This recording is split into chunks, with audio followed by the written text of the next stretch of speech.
Las planchas doradas. El libro del Mormón y los reclamos sobrenaturales en la historia.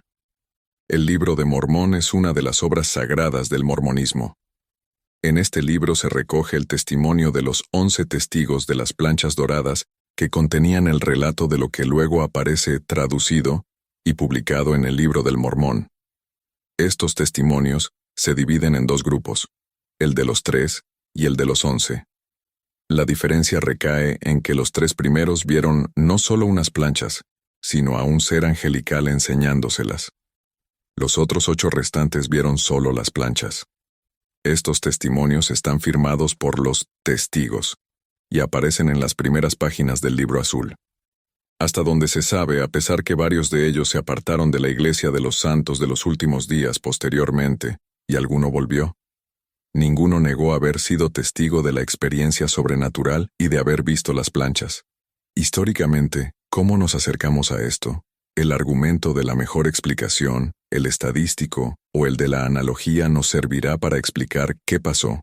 La hipótesis de los mormones académicos es que estos hechos, los testimonios, solo se explican si los así llamados testigos realmente vieron lo que dicen que vieron.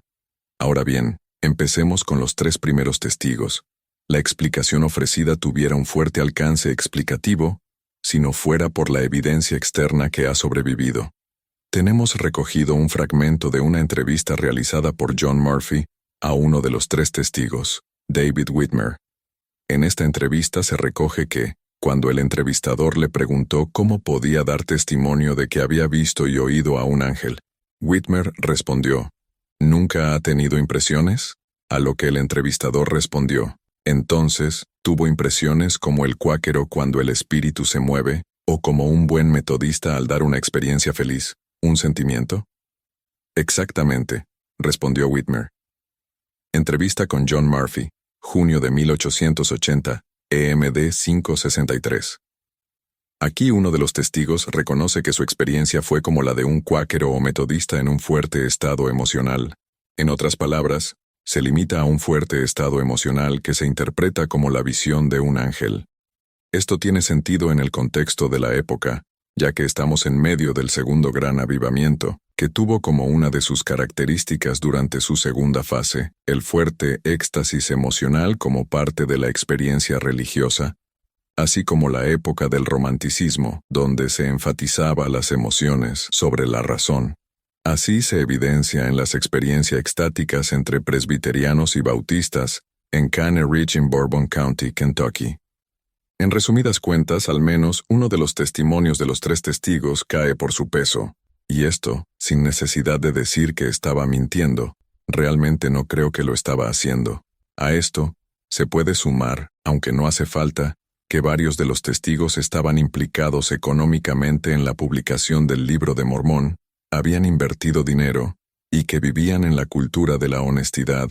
Mentir o participar en algo deshonesto podría costarte muy caro, tal y como lo sufrió posteriormente Oliver Cowdery, uno de los 3 testigos, con su pérdida a la candidatura en el Partido Demócrata para senador de su distrito, al descubrirse su pasado mormón.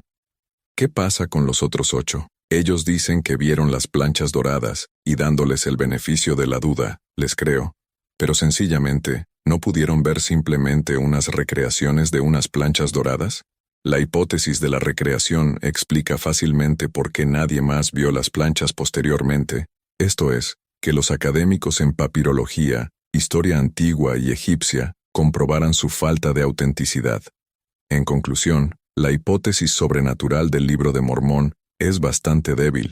Ni siquiera pasa por los primeros criterios de historicidad y sin llegar al criterio ad hocness, con el que tendríamos que probar antes que lo sobrenatural existe y que éste interviene en el mundo y que intervino en este caso particular.